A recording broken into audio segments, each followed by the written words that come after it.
Greetings, family. How's everybody doing out there? Welcome to another episode of GRUNT TV. I'm your host, Malik Shabazz, and today I'm going to be following up on my Maui investigation called the Maui Deception, because people on this side need to know because the propaganda machine known as NBC and CNN and all these other propaganda machines are not telling you the truth, as always. But anyway, I just want to give a shout out to all the people in Hawaii. We over here at Quantum 365, Miami, Florida. We stay strong with you. We've sent a message of solidarity. Stay strong. And if there's anything that we can do from this side, you can reach me on the link below. Just check us out. And don't forget to share, and mash that like button. All right, now that we got that out of the way. So as many of you know that there was a fire in Maui. And initially, I thought, okay, a fire, that's normal. But then when I started looking into it and I started hearing some whispers about some fishiness, I decided to go and look into it. And I'm glad I did, because now I got some information that I want to be able to share with everybody else about what's going on over there.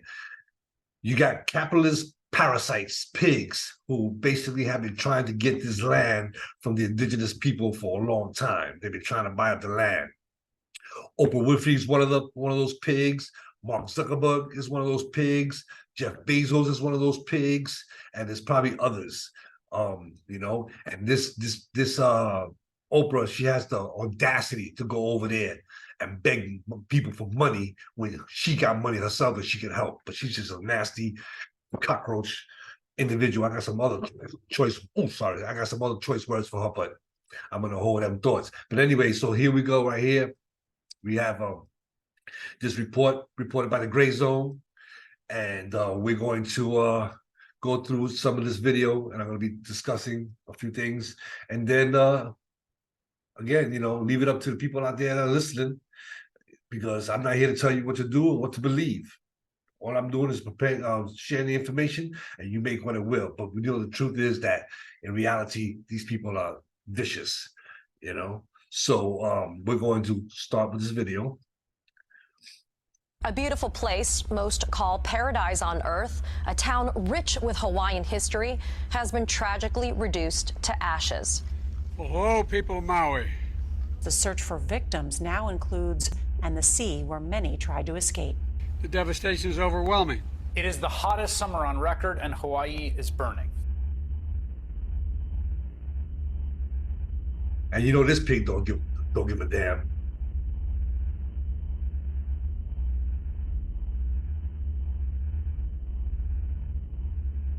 And I wonder if that's in the heart of the Pacific, where the tranquil beauty of nature converges with the relentless march of progress, a tale of fire and fury unfolded. As fires recently scorched Lahaina, the former capital of the Kingdom of Hawaii, the flames illuminated various government responses that echo past power dynamics.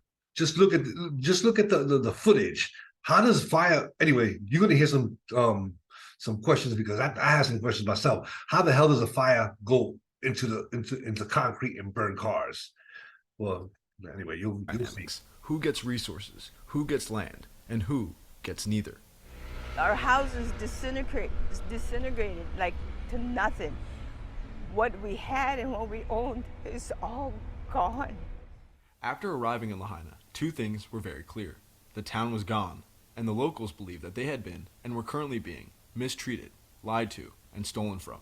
Many of the locals saw the government-approved death count of 115 casualties as a cruel and disrespectful lie. I think it's in 1,000, not hundreds. And this newscast is still watching the news, 114, stuck on that number for several days. Remember, no, there's no way. There's more than they always lie about the numbers. Let's continue. That. I say between 1,000 to 2. It could be plus. We don't know, because we didn't have the warning. I think it's in the thousands. They brought in like 500 body bags. The guys in the water was at least 200-300 people in the water. Come on, do the math. I mean, there's piles and piles of bodies laying all around. That's more than 100. Come on, man. So you think they're lying about it? Yes. They're not going to tell that there's like 3,000 bodies. Locals in Lahaina condemned the government's handling of the disaster, or lack thereof, arguing that every step of the way, the government, meaning the county of Maui and the federal government of the United States, made things worse. To today, I haven't had any money come in. I haven't had anybody call me back. I didn't have anything. I have no idea. I lost my house. I lost my car. I lost my animals. I mean, come on, man. We're not getting anything. Till today, I still didn't get my meds. I cannot get my meds yet. My medicine was all burnt in my house. My rent money was all burnt in my house. I have. Now, mind you, these supposed to be American citizens, even though we don't recognize that, but that's what they say. So we'll use that, what they say against them. And this is how you treat American citizens? All right, here we go. I have no money. In fact, just remember Hurricane Katrina. You know what I'm saying? Same thing. You know, the vultures moved in to get the property, and they got a lot of black people, a lot of African people were killed and drowned and left to fend for themselves. And then whenever they tried to get food or supplies, they were charged with looting. So let's continue. Anymore, because everything was burnt. FEMA took away all the stuff that the local people was giving out on the side of the road and said, no, okay, it's we're gonna take over. Yeah, they took over. These guys went down to Lahaina with a lowboy with all the water and all this stuff, and they the very institution that's supposed to look out for the people, the Federal Emergency Management Agency, a bunch of crooks and it's a gangster organization. And so how is it that they're going to take the stuff that the locals are helping with to take it away from them and then take over the project? Anyway, let's continue. hoarded all of that stuff. They took it away from everybody. Why? The locals was doing a killer job. They opened up, spots here, there. Our small county was doing the same thing. They was giving out meds. They was doing all this stuff. Everybody was trying. The local people, everybody was just all working together. And then FEMA and all these guys come in and they kiboshed. And then they wonder why nobody believes in Red Cross and FEMA and all these guys. The people of Lahaina explain how during the blaze, Maui's government seemed like they were doing everything they could to ensure more people perished, not less. The fire hydrants ran dry. The Maui Emergency Siren and Alert System, one of the largest and most advanced in the world, was purposely not used, and the police force blocked the roads out of Lahaina. The only ones to escape the fires and survive either disobeyed law enforcement or jumped into the ocean. I drove as fast as I could. Now, what the fuck is that all about? The police blocking people from escaping. I gotta tell you, man, when the reckoning comes, it's gonna come hard. I tell you, I believe that. When the reckoning comes for all this stuff, not just Maui, but 9/11, everything, it's gonna come. Trust me. I broke all the possible traffic rules that you can think of. I do not I know did the why same there's not many motherfucking thing. warnings. The authorities claim that the siren is only for tsunamis, but there's so many families that died because they were sleeping. They didn't know. A siren would have at least tell them, hey, something's happening. No text messages, nothing, absolutely nothing. And the next day I came back to get my animals, and I saw all the vehicles that I was standing in traffic to escape town. They were still in there, all burned down. And it was only locals pulling bodies out of the water and pulling people out of the water because we had no help. We found ourselves trapped on Front Street with fires coming at us. We had to make a decision to jump in the water. And at that time we did when the flames was too hot to stay in the car. And we decided to go into the ocean, and at that point I met that family that had 5 kids, and I was given the 2-year-old to hold, and I had him for a number of hours. It was like an explosion going off everywhere, like a fire goddess just throwing. Explosion. You see? Gotta pay attention. Explosion. Now, what were these explosions? Just like the explosions in the Twin Towers, when people talk about they heard all these explosions. I'm telling you, this was deliberately done because they wanted that land. Let's continue. Throwing fireballs all over the place.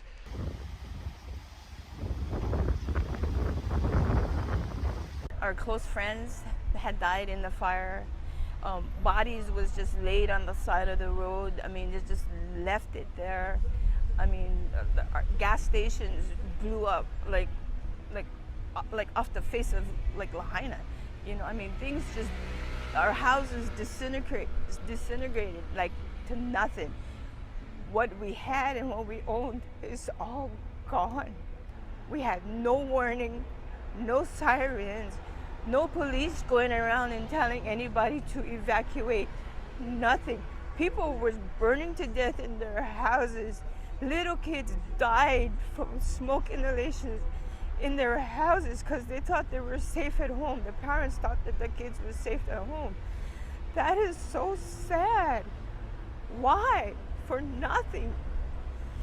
We should have been warned. I blame the government and I blame our county because that's their job. They test these things every month, and they cannot blame the electricity for the thing not going off because the wires. You know, I know it's hard for a lot of people to believe that the government is capable of committing such a crime. But when you follow the history of the United States of America, from the very beginning, okay, we got one of the massacres, Wounded Knee, and there's so many other massacres, you know, that we had the massacres of Africans, you know, in Wall Street and Oklahoma, and we in Tulsa, Oklahoma, and we have Rosewood in Florida, you know, who were massacred. So this is nothing new. This is nothing new. This is what we call in the military SOP, Standard Operational Procedure, okay? These people don't give a fuck about nobody, and they're parasites, and this is what they do. Was live, and the people from Maui Electric told us they could not shut the electricity off. The wires was live. So it would have worked? Yes. Why wasn't anybody warned? The guy said he made the decision not to do it because he thought that by making the siren that everybody was going to the mountain. Nobody's that fucking dumb. We're not that stupid. We're not going to run to the fire. The Biden administration's handling of the disaster was seen as negligent and insensitive. When initially asked about the fires, Biden told a reporter that he had, quote, no comment. And days later, he finally freed up enough federal funds to send each Lahaina household $700. Locals compared the funds they were being sent, but had still not received, with the billions that the administration is expeditiously sending to Ukraine. You guys wanted us. And just to be clear, they don't give a fuck about the Ukrainian people either. They're just being used as cannon fodder. Okay, so they don't give a fuck about them either. Yeah, they're getting those millions of dollars, but they're getting something in return. And that Zelensky's throwing all his fucking people into the furnace, you know. So just to be clear, that they don't give a fuck about them either. Hawaiian people to be part of the state. It happened. Now what are we? Nothing.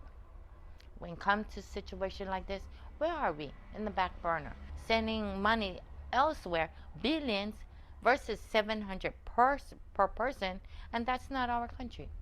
That is really insane. That really makes me very angry, not only for me, and I'm sure for everyone in the USA. Why can't that $150 billion come to the people in need? Hawaii is USA, what they wanted, and they got it. Now help us.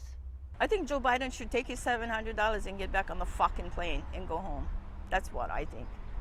Because $700 compared to all the millions he's giving to Ukraine, yeah. Why? Why are we giving them billions of dollars and we're giving them more money? Why? We need it. That's why we don't understand why. We're citizens and we cannot get money. But if they're not citizens, they get gazillions of dollars from the USA. Why should we be a state? Because we don't get nothing out of them. Where's our government? Is this how, like, your community, other Hawaiians you know, locals, indigenous people, is that how they feel, pretty much how you feel? Everybody feels that way. Come on. That's why the local people stick together and we help our own people because we know the outside people are not going to do it. They give all this money to Ukraine, but then look Hawaii is in flames. And we have no water. I like to drink tap water. I don't really have money to buy water all the time. So I like to use the hose or go to the public restroom and drink some of the water out of my hand. I don't know if I can do that. I hope I don't get sick. With Lahaina homes turned to dust, locals fear that the same mainland developers and billionaires that have been eyeing their oceanfront community for decades will finally get their way and take advantage of the crisis. Things will never be the same. Never. A lot of really... Heard that, right? They've been planning this for a long time. All right? So just so you know. Their agency trying to offer them money to buy their property. And that's very disappointing. They want to offer them very little money and sell it for millions. You know, it is unfair for us local here in Hawaii to deal with. We're grieving. We're here struggling. All they think is money. Ding, ding, ding, ding, ding. Forget about the local, how they feel, what they live, how they're gonna live. That's up to them. But money is in play on this. But you know what? Local people will not give up. They may think we're dumb, we're stupid, but guess what? We may act stupid or dumb. We have a brain, and watch out, mainland people. I'm sorry if you are from there. I'm sorry. It's sad. Hawaii people are aloha people. They're family orientated. They help one another. They open their hearts to other people. All these people that is from the mainland, we try to keep it open-hearted, but this is the thanks we get when something happened, a disaster happened. Oh, let's get their money, let's buy their land, let's offer them very cheap, 100,000, but we'll resell for $1 million or maybe $1 billion because it's seated right at that border of ocean front. And that's key too. Ocean front property. These indigenous people had that, and we wanted so we could build hotels and we could make some money and forget everybody else. Motherfuckers. There's a lot of fears that people have about losing their lands, losing their family, their homes. Even if their home didn't burn, they're also afraid that this area will be rebuilt in the most, corporate mini mall type fashion you can think of, a big, massive development style that doesn't serve the needs of the locals at all, and there's a lot of concern around that. Oh boy, it's gonna be a mess. It's never gonna be Lahaina again, never. That's gonna be the old Lahaina, and that's sad, because the old Lahaina was really nice, beautiful, and heartwarming, and Lahaina ain't coming back. I think people that lost their houses ain't going to build another house. So the land is going up for sale, and people from the mainland are going to buy it, and they're going to rebuild. Because they have plenty of money, they're going to rebuild, and it's going to be a freaking all buildings. Of course, money talks and bullshit walks, Too much cement, man. To me, I don't vote. I don't vote because, to me, they're all a bunch of, because they say they're going to do this, they're going to do that, they're going to do this. That's why we're at where we're at right now, because they don't do what they're going to say. This Maui resident has resided in Lahaina since 2009, when he married his wife, a native Hawaiian. He explained how he believed industry and the U.S. military are to blame for the fires. Lahaina used to be called the Venice of the Pacific. It was so wet and there were so many streams flowing through it that kept the grounds moist, kept the plants juicy, and all of that's dried out because that water has been redirected to golf courses and resorts. At an even larger scale, the nearby island that you can see right over there used to be verdant and lush and green. And that created a pocket between Maui and the next island over that would trap moist air, keep the western end of Maui much wetter and more humid. From the 30s through the 80s, the U.S. Navy bombed the surface off of that island, so it's a barren rock now, and it doesn't retain anything. And the moist air just keeps. You hear that? You see how they're destroying Mother Earth, how they're killing her, how they're raping her. Did you hear that? And it did the same thing in Vieques, in Puerto Rico. Well, Borinquen. Puerto Rico is the colonized name of the island, but they did the same thing over there, you know. And eventually the Puerto Rican people over there, the Boricuas, they were able to get the Navy out of there. But how much damage did they caused before they were able to get pushed out? And we see the same thing happening over here. This is incredible, incredible. People need to know that if this is not stopped, the whole freaking planet is going to be a freaking rock. Keeps right on cruising. So that helped dry this area out. So you've got military involvement with the long-term impact of plantation farming that just merged straight into the resorts and the golf courses and stuff. There used to be a giant pond in the middle of Lahaina that's been drained and filled over. That was the original seat of the king. But all of, that whole fish pond was drained and filled over. As far as most of the locals, like the native locals are concerned, this is basically a war crime after a couple of 100 years of. And they write about that. Being either a colonial darling or a state when it's convenient, but never really to the benefit of the natives. It was always to the benefit of offshore interests. U.S. military personnel are currently occupying all the entrances into the burnt-down community and not allowing residents to visit their own homes. I was only able to get in by climbing a fence and barricade out of view of guards. Locals have been told by government authorities that these troops are Hawaiian, but the community doesn't entirely believe that. They think the U.S. government is specifically sending Asian, dark-skinned troops to Lahaina to keep the peace. Because if these troops were Caucasian or white, locals would get the sense that they're under occupation or siege. We have a lot of Hawaiian people goes in the military. They're stationed elsewhere, mainland. But to control the peace in here, they try to get all the Hawaiian people, local skin, brown skin, look how. You see the way white supremacy works? And Neely Fuller Jr. said, if you don't understand racism, white supremacy, what it is and how it works, everything else that you think you know will only confuse you.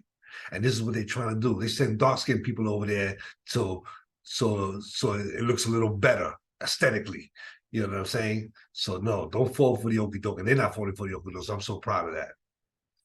Hawaiian to come and barricade or do their watch so that way it will keep peace with the local people. Right now, the local people are very angry what's going on, especially with white people right now. If they see any white people, any mainland people, military, you think they're gonna stand there and say, hi, brother? They're gonna go and wanna start a war. So I think the government did this to protect, to have peace, but yet fool the local people that they are military from Hawaii. I heard from my uncle's mouth, who is from Washington, said they're sending a lot of troops, military troops, to Hawaii. So they're looking for troops from the mainland that look Hawaiian. Yes, that's my guess. Because you look everywhere you go, they all look like they're local. Local. I had never seen not one colored or white skin. A lot of local. Cars and makeshift aid tents flew the upside-down Hawaiian flag, a symbol of a nation, not a state, in distress, commonly used by the Hawaiian sovereignty movement. Something that stood out while walking around Lahaina was the fact that there were locals sleeping on the street and sleeping on the beach. And the government was there, in Lahaina, but handling something else. The government was busy installing brand new blackout fencing miles around the entire community. They're blocking it all out so that people don't see what they're doing inside and to keep people out. Because they get ready to stack. Well, they pretty much done stashed up the land. We're just gonna see how far this fight's gonna, how long, how hard this fight's gonna take place, and how long it's gonna go on for.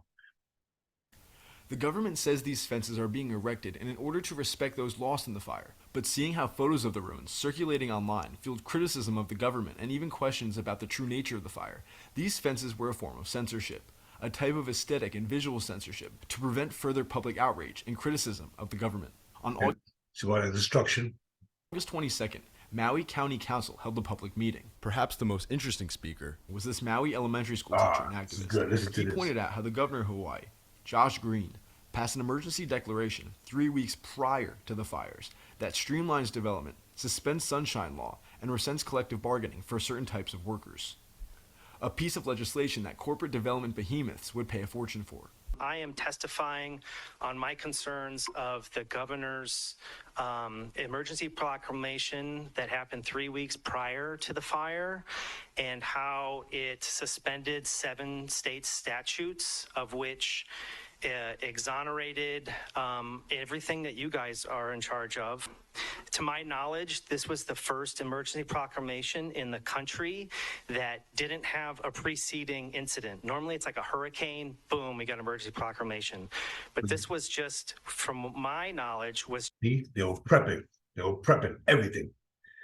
And I'm so glad that we have, we're able to get this information, because you'll never get this from NBC or MSNBC or CNN or Fox or any other thing, or the New York Times, the Washington Post, any of those rags, okay? You're not going to get any of this information, but the people are talking.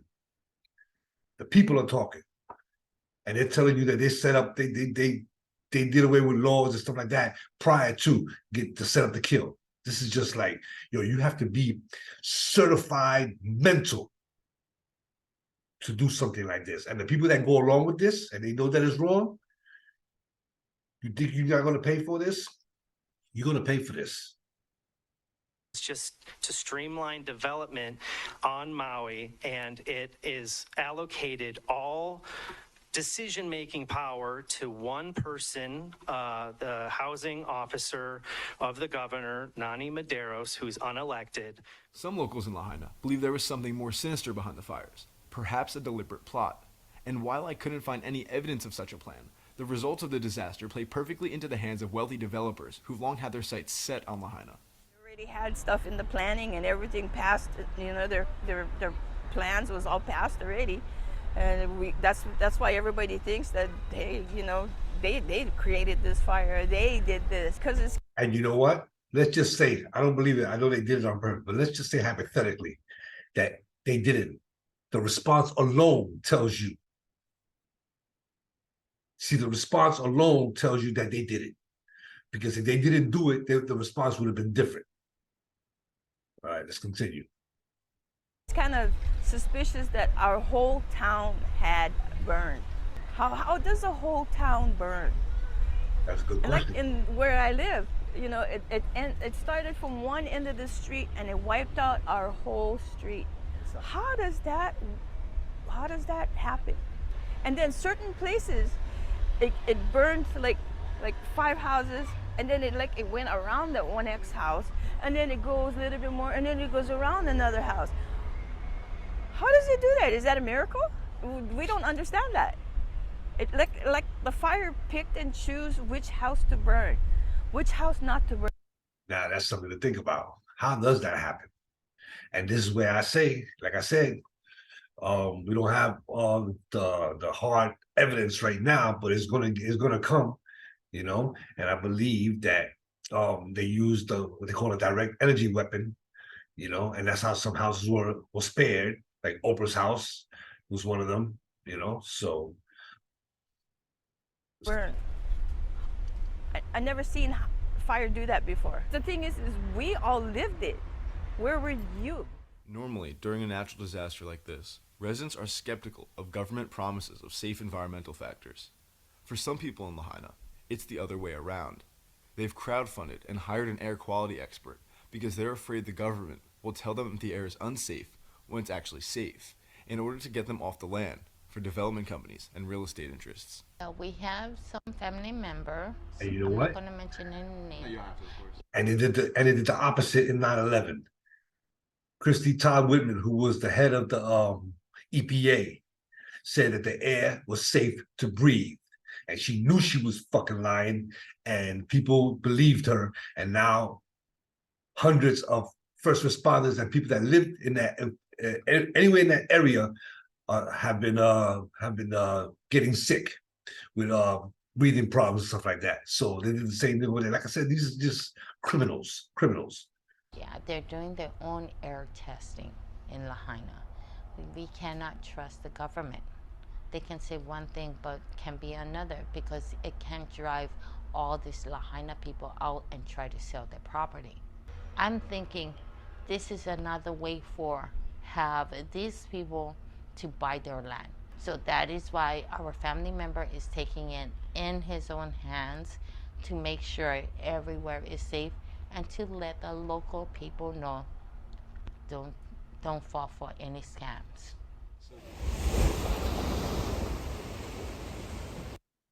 Don't fall for the banana in the tailpipe, because these are criminals, and we need to keep our eyes on them. Also at the council meeting, this woman gave an impromptu testimony effectively summarizing what most locals are feeling on the island, that they're being treated unfairly by the government, and that there's a conspiracy to get indigenous people off the land. I am a forced American. I'm not a proud American. I am forced to be American in Hawaii. You're telling us to fill out this paperwork so that you can give us the least amount of money. All I've had since day one is $700. 4 out of 5 of us lost our homes. It was burned to the ground. We are only being told, stand in this line, sign here. What are we signing? Who is it benefiting, us or America? That's what I want to know. And I want to know when we get to go back to our home in Wainea. Maybe it's gone. We need to go back there. Are you guys going to just scrape it all away and say disaster zone? And America's going to get what they want, their satellite city? Because this was planned years ago. It's now happening. And all See? This was already planned, and they couldn't get enough people to sell their property, so they decided to destroy it and kill people, murder people, so they could take the land. And like I said, when all this keeps coming out, because it's already out, when it gets, when the information gets let me see, how can I say, put it this way, Oprah and Zuckerberg, and then all of y'all, you gonna pay for this somehow, some way. The karma is gonna come back. Watch, you gonna pay. all the poor people, the homeless, the hardworking people of the hotels, the kapuna, we lost everything. We couldn't even have our pastor come in and ask us if we need prayer in the very beginning, but Oprah could come in. Who is she? Who is she? We also don't need people like Kainashiki telling tourists don't come to Maui, because some of us, thousands of us, work in the hotel industry. They pay our mortgage, they give us our medical, and the medical, besides the county, is pretty good for somebody old like me. So don't go tell tourists don't come Maui, because you're not speaking for us, the working people. You're speaking for yourself.